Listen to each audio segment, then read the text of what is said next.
Hey guys, and welcome to another episode of Naked with Dr. Money. I am Dr. Stephanie Ardrey. I'm coming to you live from Negril, Jamaica, and I am in the middle of a personal healing, I guess you say, getaway. And it's one of those healings I'll tell you a little bit more about because it is reflective of the work that I do and all of the things that I keep telling you about. But first, in case you're new here, in case this is your first time, Naked with Dr. Money is my back view of how it is as a CEO of a multinational company. I'm building, expanding our brands globally, as well as maintaining my own mind, body, and soul wellness. So it's a bit of the peek behind the onion. I promise to be pure, honest, and transparent about the journey that I share. But these conversations that I have weekly through my blog is a conversation where I discuss mindset. And so, as you know, again, if you're new, you may not, my focus around mindset begins in a conversation of is mindset the result of nature, nurture, or a little bit of both? And then how has mindset contributed to motivations? And how have those motivations contributed to actual manifestations? So each week I have a wonderful conversation with a guest and we ponder those particular thoughts, again, hoping to drop a few nuggets for you that will be beneficial that you could take away and begin to utilize right now, immediately in your experience. And so today I'm excited because, again, last week I wasn't able to present. I really was in the midst of being brought to an awareness about pain and ignoring the knock. So let me unpack that a little bit. So, what happens over this last month or so is somehow or another the emotional trauma, exhaustion, all of those things hit a particular peak. And it manifested in my body in such a way that I was um, suffering from an extreme pinched nerve that began at the base of my head, went all the way down my right side. And of course, me being right handed, I couldn't write, I couldn't type, I couldn't sit, I couldn't stand, I couldn't walk. So I was at one point forced to spend several days just soaking in Epsom salt in the tub because that's literally about all I could muster. And knowing that I needed to get both detoxed to get the actual toxins that were occupying my particular tissues and cells, I needed to get that released out of my system. But I also know that I needed to get to a strong enough energy field so that I could release whatever the energy and trauma is that was caught as well in those tissues, because you have to realize that everything that happens to us both emotionally and physically. And that's why with ZenoVerse Wellness Group and our various brands, the 420 Wellness brands, our focus is on mind, body, and soul wellness, because your mind is where it is you hold the emotional trauma. And if you don't heal from that emotional trauma, that begins to manifest in terms of dis-ease. And disease will then find a physical manifestation.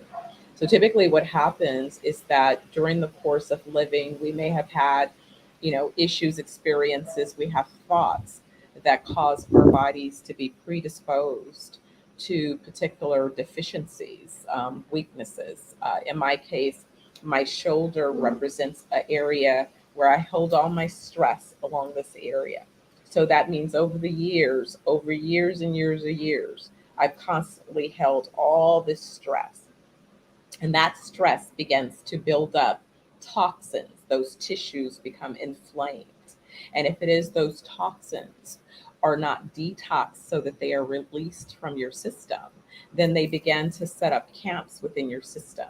And so with those camps, then they begin to have cells that are deteriorating. And those cells begin to signal to the cancer cells that are in our bodies, waiting for our bodies to decompose, to help assist our bodies with decomposition. Okay, there's some dead cells over there. Let's get busy.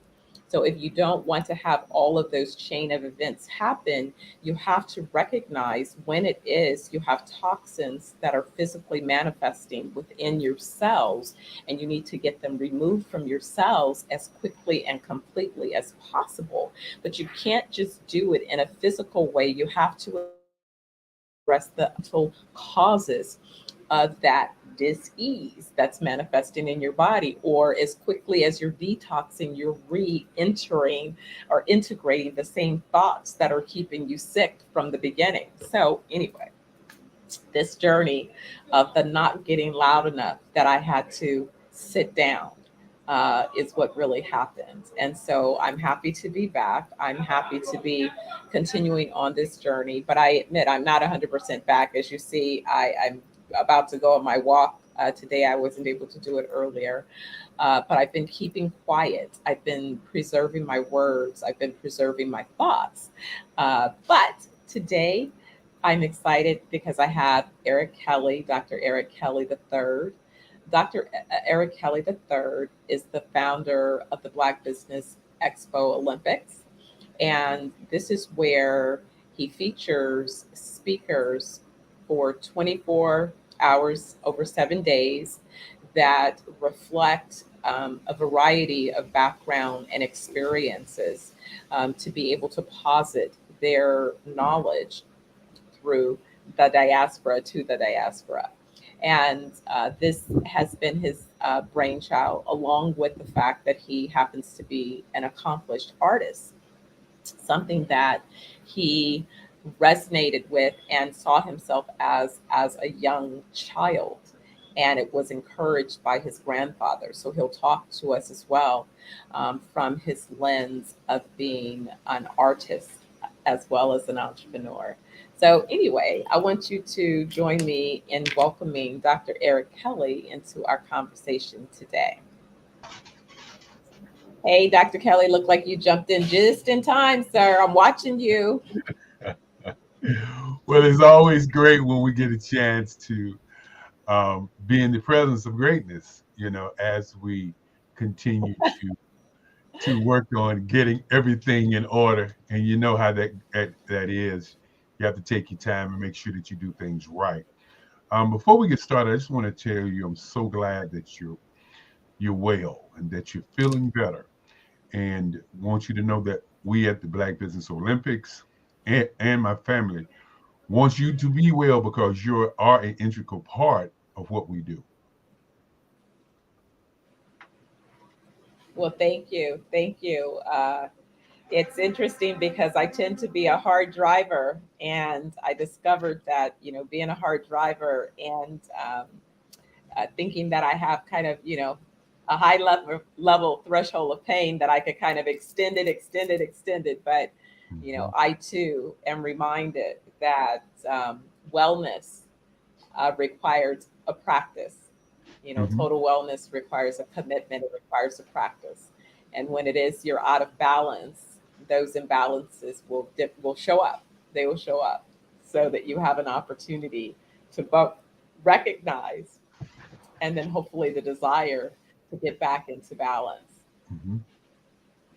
Well, So I don't today's know if you heard, but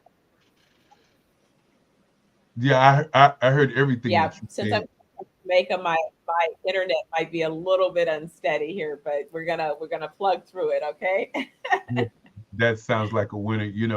Sometimes when you're doing great things, you got to do great things to make them happen. Absolutely. Absolutely. So, Doc, I mentioned to you that this conversation about mindset, I'm curious. I want to know when you first recognized that you had a particular mindset, and if you think your mindset is the result of your nature or how you were nurtured or a little bit of both. Well, I'm always going to say how I was nurtured. I think that The nature part um, is is what's going on around you. You know, sometimes you can say that's your environment, um, and I often say that we are a product of our environment when we are nurtured to the extent of understanding. And what happened with me at an early age, I was told that I could do anything I wanted to do. And that was told to me by my grandmother. And everything she told me, I believed. I mean, everything. And so, even when my great grandfather wanted me to be a lawyer at about, I think I was about 5 or 6, when he brought those big law books into the bedroom and said that he wanted me to be a lawyer. Mind you, that every day when I was in nursery school, he would walk to the nursery school, and we would walk back home, and we would stop at the courthouse, and I would sit in there with him, and it was his thing. He loved to go to the courthouse and just watch what was going on. And he would always say, every family needs a good lawyer. And so he brought those books into my bedroom and said to me that he wanted me to be a lawyer. And said to him, his nickname was Papa. I said, Papa, I don't want to be a lawyer. And he said, well, what do you want to be? Do you know what you want to be? And I said, well, I want to be an artist. And so he turned around, left the books, and walked out of my bedroom. I was staying in his house at the time. And so about a month later, he came back again, and he said, if you want to be an art, you say you want to be an artist. Are you serious, or are you just saying that because you don't want to be a lawyer? And so I looked him square in his eye, a kid, you know, said, I want to be an artist. And he said, well, if you want to be an artist, where's your work? Well, what you working on? And so I went to the side of my bed, and I pulled out my drawing pads, and I showed him the work that I had been doing. And he said, you are serious about this? I said, yes, sir. I said, I don't want to be a lawyer. Yeah, I was still on that, what I didn't want to be. And so he said to me, well, we're going to have a discussion about this, because I still want you to be a lawyer. And so he left. He came back about a month later. My great grandfather does stuff when on his time. He was a very wealthy old man. He fought in World War, I think War 1 and 2. It was a long. He was a he worked at the docks in Virginia. Um, I believe he worked as on the trains as a Pullman porter. So he was one of those guys who was doing a lot of great things as a young man. Because what a lot of times people don't understand, when we begin to talk about our great grandfathers and our great grandfathers, we really don't realize when they was living, or where they were living, and how the times that they were living were at the time. And so um, he said to me after conversation about it, he said, well, if you're going to be an artist, then I'm going to create you a museum.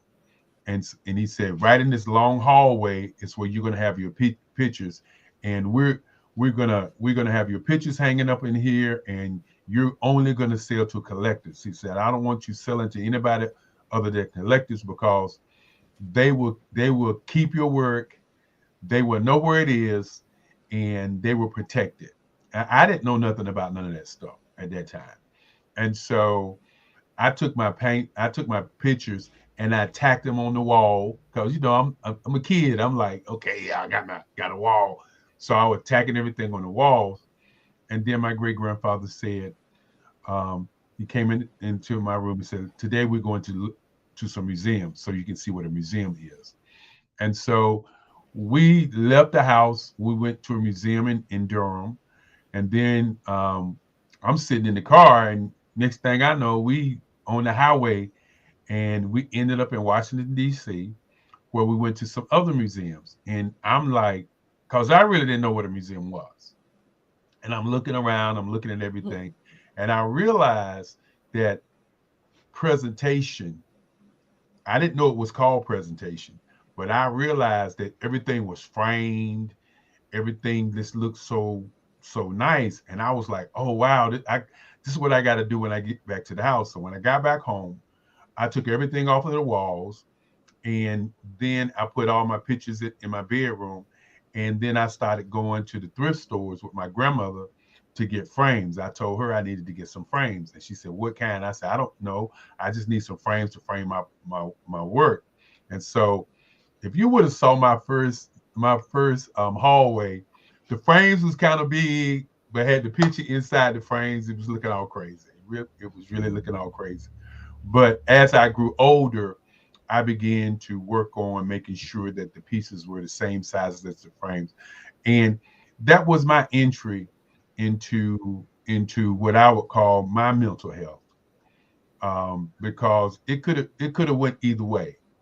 My great grandfather could have said, "Well, I don't care what you want to be, you're going to be a lawyer." And then I could have pushed through being a lawyer and not been happy. My I tell people all the time that sometimes you got to listen to what you're thinking, not to what other people are thinking. That's so important. You bring up such a valuable, gift. Your grandfather blessed you with an amazing gift. My mother blessed me with a similar gift very early in my life because I saw the vision of who I wanted to be, and I saw just the things that I was naturally interested in, loved, and she said, "Okay, yeah, I get it. It's whatever." And I noticed that in my own approach to raising my son, I never was interested in trying to tell him which of his gifts he should use. What I did as a mother was to make sure that he had ample opportunity and resources to explore his gifts and Mhm. find what he loved, right? Because my premise was it's all a business. So I've seen people winning and losing in business. It doesn't matter, what industry or sector they're in. It's all about the difference in terms of their passion, their purpose, their reason for being, for occupying that particular space. And so that's what makes the difference. When you're doing what you love, you'll never work a day in your life. You get to share your gifts, and sharing your gifts is how you make your contributions in your living. And so that is the ultimate space to occupy.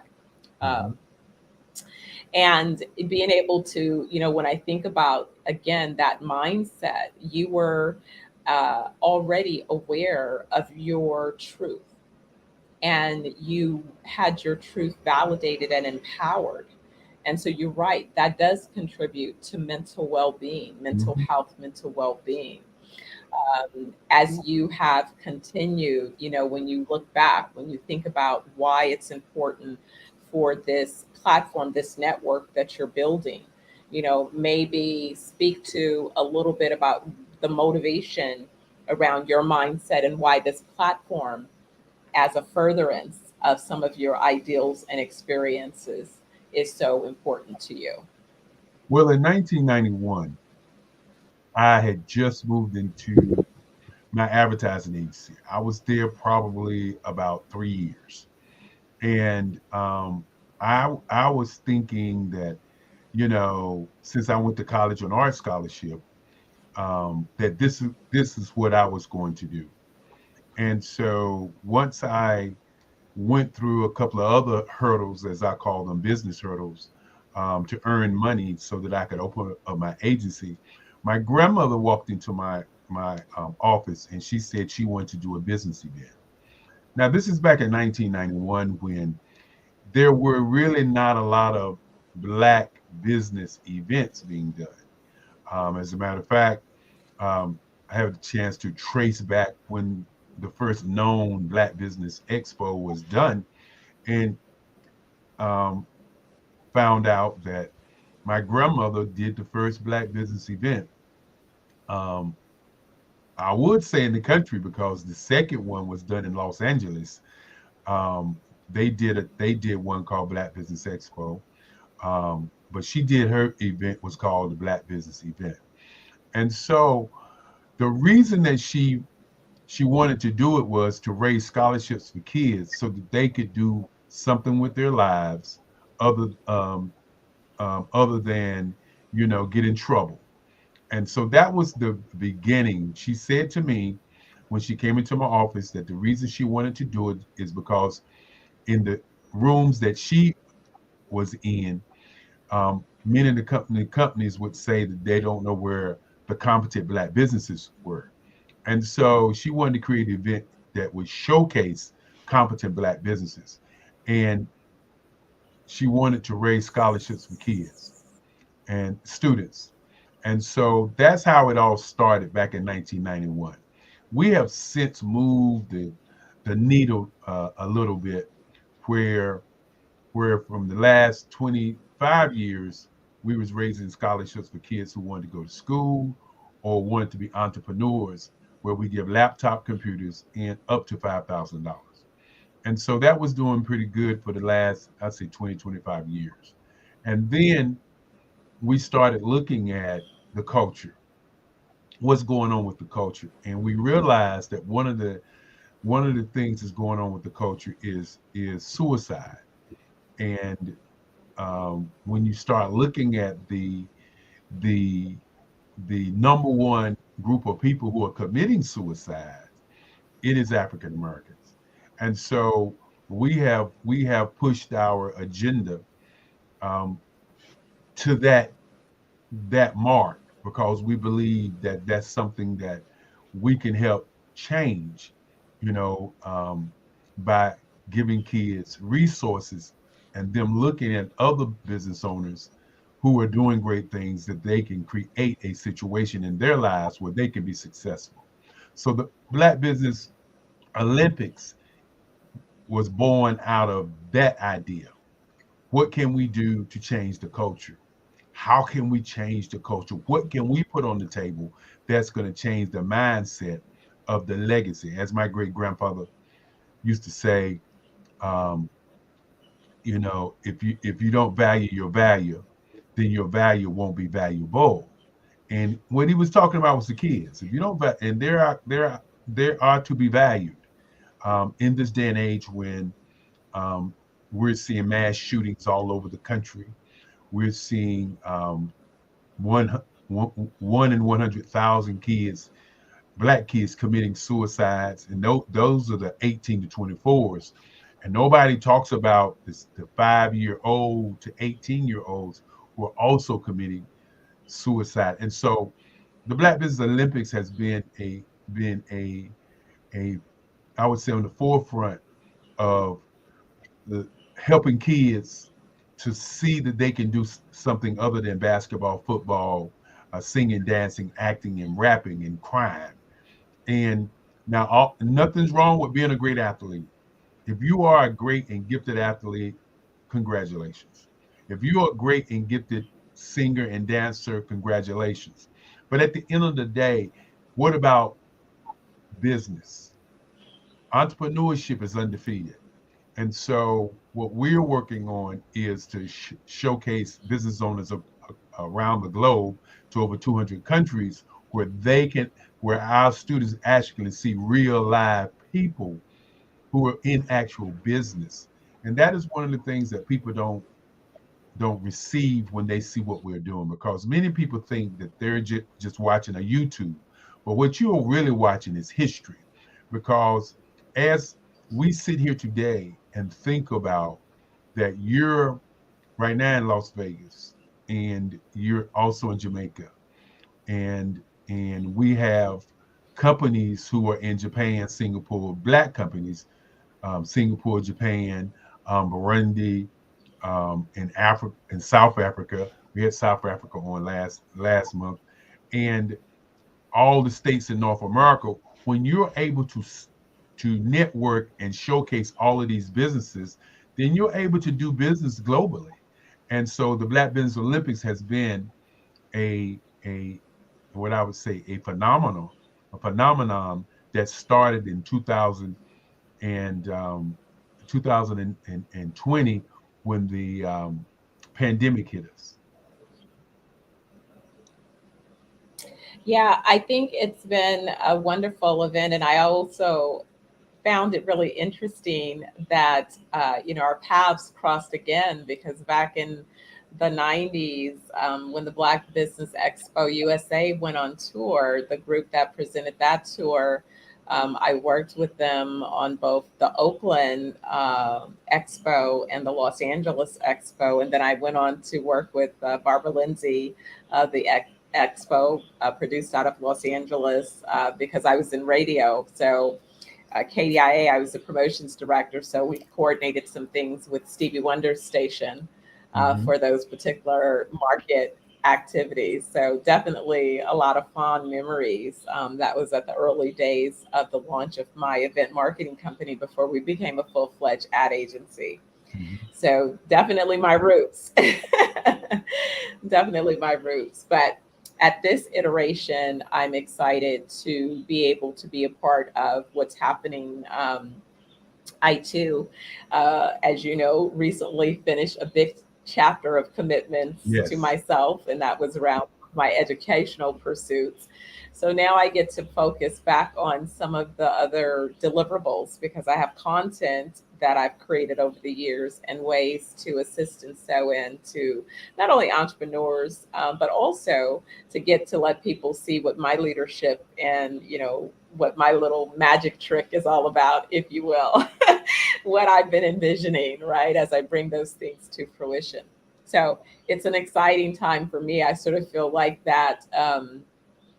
I feel like my almost my 25-year-old self again in so many ways. I think I look pretty close to her. I feel like I'm an empty nester again. So, I have successfully raised up a young adult and, I just am at a stage where I get to intend, all of my possibilities. And I think that it's a fascinating place to be. And I look forward to being able to touch and reach and inspire and help other people along their healing, journey. And I know that that journey requires two things. It requires health and it requires wealth because you need the resources in order to sustain and feed your existence. And you also need your wellness to be able to come up with the creativity that supports your ability to create the manifestations which sustains your existence, right? So your mind, body, and soul must be in alignment. And you have to be healed in all of those areas. So I feel grateful.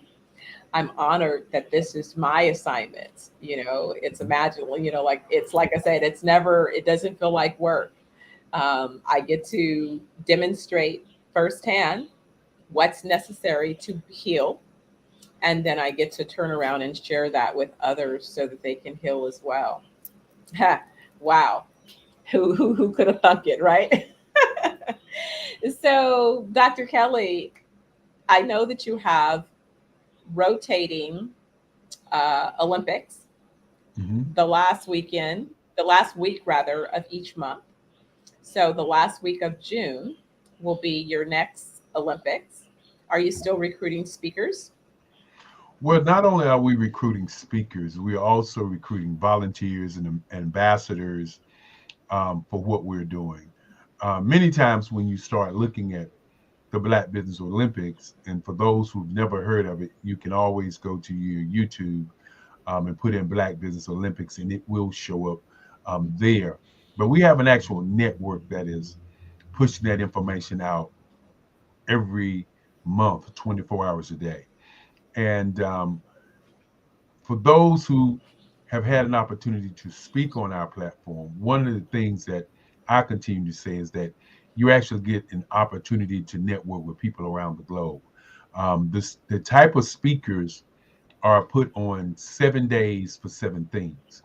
On Monday we do on Monday we do I started to say diversity, equity, and inclusion because that's one of my favorite days. But on Monday it's empowerment, education, and inspiration. And we have speakers to speak from 8 o'clock in the morning to 8 o'clock at night about those three areas. When you get ready to start your business, You want to be inspired. You want to have some education about your industry, and you want to be empowered. And so we have speakers to talk about those three areas for 12 hours on Monday. Then on Tuesday, once you get in business, the first thing that you want to know is, okay, how do I market it? How do I advertise it? Are there any merchandising that's included with what I am doing? Um, how do I do my press or my PR? And then how do I sell it? And so on Tuesday, those are the areas that we talk about: advertising, public relations, marketing, merchandising, and most importantly, sales. And so on Wednesday, again, inspiration, education, and empowerment on Monday. Then advertising, marketing, public relations, and merchandising and sales, advertising on Tuesday. Now, if I don't have the money like a big conglomerate company, what do I use to get my information out with? So on Wednesday we do 64 ways to do your business on or to sell your business on social media, the metaverse, and with AI. And so on that Wednesday, we share with people, experts who deal in those particular arenas to talk about that to help you with your business. And the reason that I'm taking my time to do it this way, because I want people to kind of understand what's really going on. We are breaking down a business mindset in a way where you can look at your business and look at the areas that you need to look at that's going to help you be successful. So on Thursday, which is my favorite day, diversity, equity, and inclusion, and we've added access, because if you don't have access to capital, how can you run your business? But you need to have diversity in your business. And some people don't even know what the word diversity means. Diversity only means change.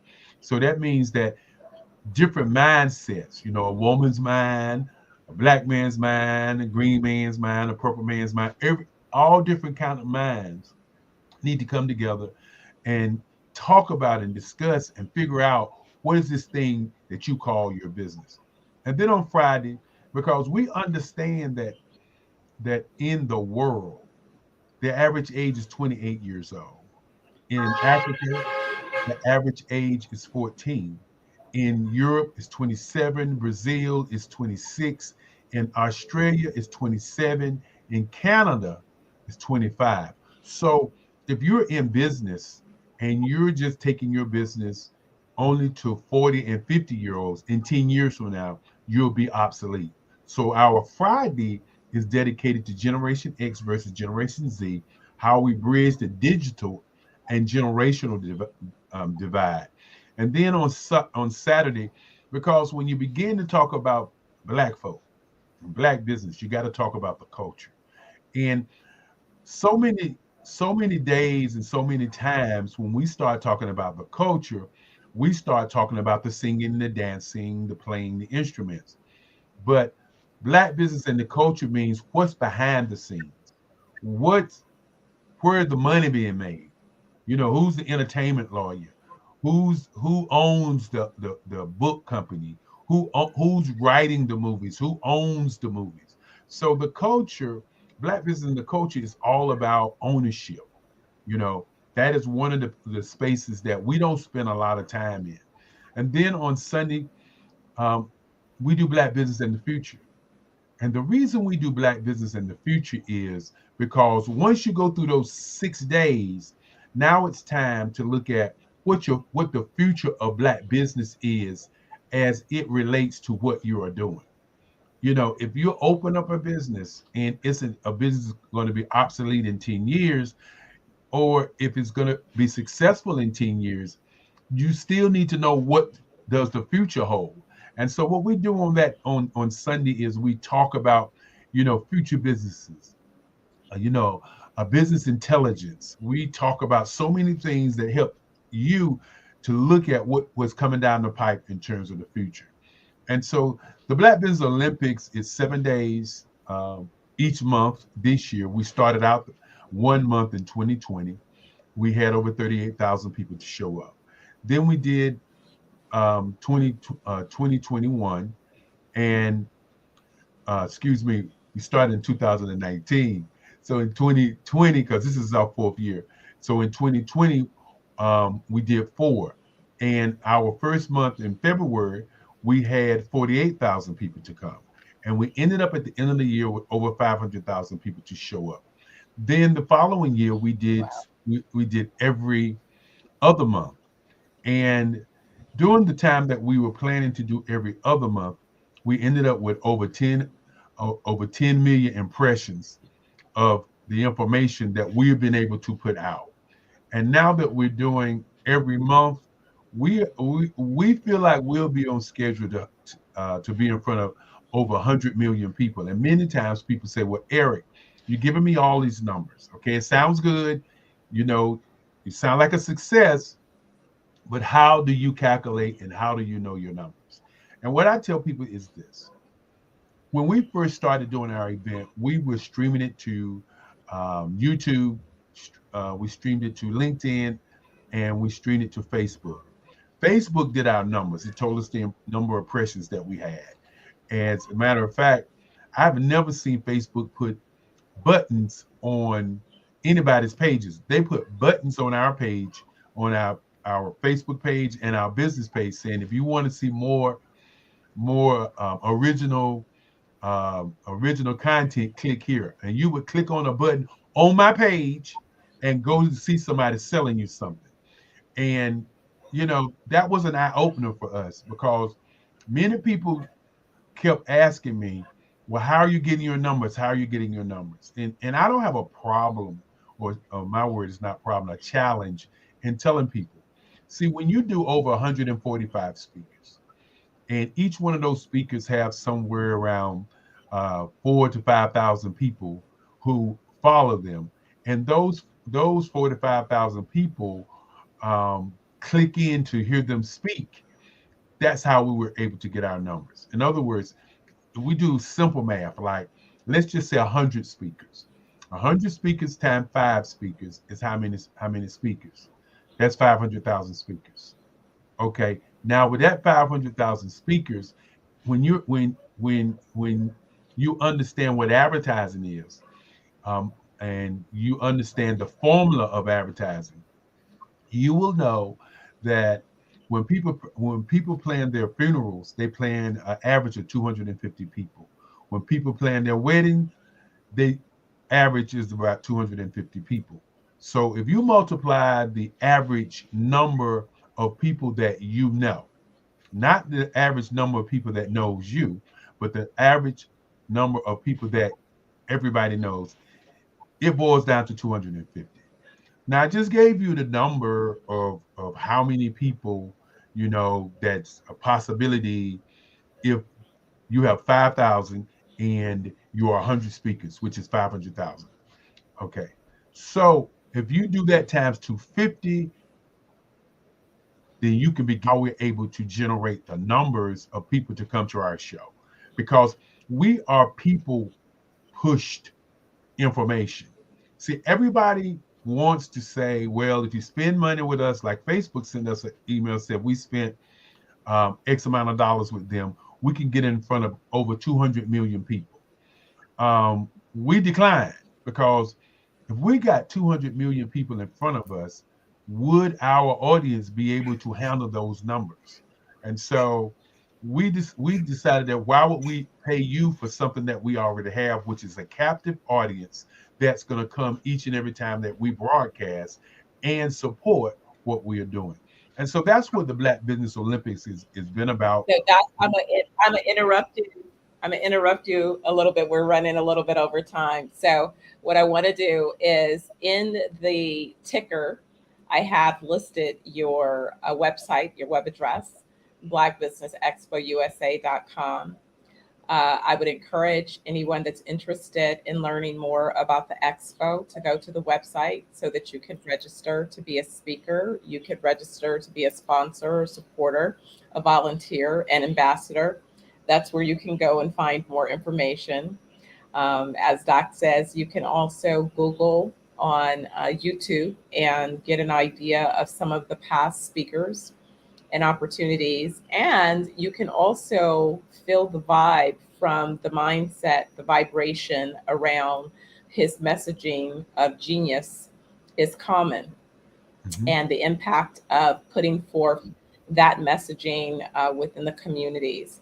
I want to thank you again, Doc, for joining me today for this conversation. I hope that a few people have gained an opportunity to think about and reflect on their mindsets Hmm. and how their mindset manifests into what they're motivated to pursue, and then those manifestations in terms of those outcomes. Do you have any last words before we conclude our conversation? Well, I want to just say thank you for your brilliance. Thank you for your greatness. Thank you for sharing your platform with us. For those who like to get directly in touch with me, they can email me at erickelly45 at gmail if they'd like to speak. And that's Eric Kelly, that's Kelly 45 at gmail if they would like to speak. Stephanie, I'd just like to say thank you again. Look forward to coming back. I know we didn't get a chance to talk much about mental health.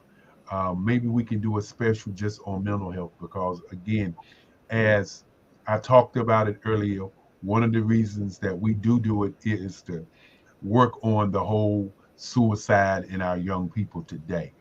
And just want to thank you again for allowing us to come and speak. And I hope you have a powerful, I shouldn't say I hope, I know you're going to have a powerful and amazing day.